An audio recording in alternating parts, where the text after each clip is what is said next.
كتخافي من الموت؟ ايوا الموت ما كنخافش منها، ولكن بعض المرات كنشهد كنقول غنموت، يقدر يسكت ليا القلب ونموت.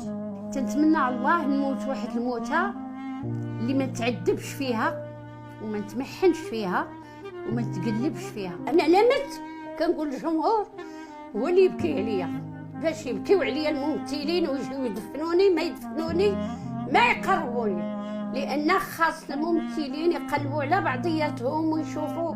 بحال دابا سعاد الصالوير حتى هي ممثله قديمه، خاص الواحد يسول على هادي ويسول على هادي ويسول على، راه هادشي حرام.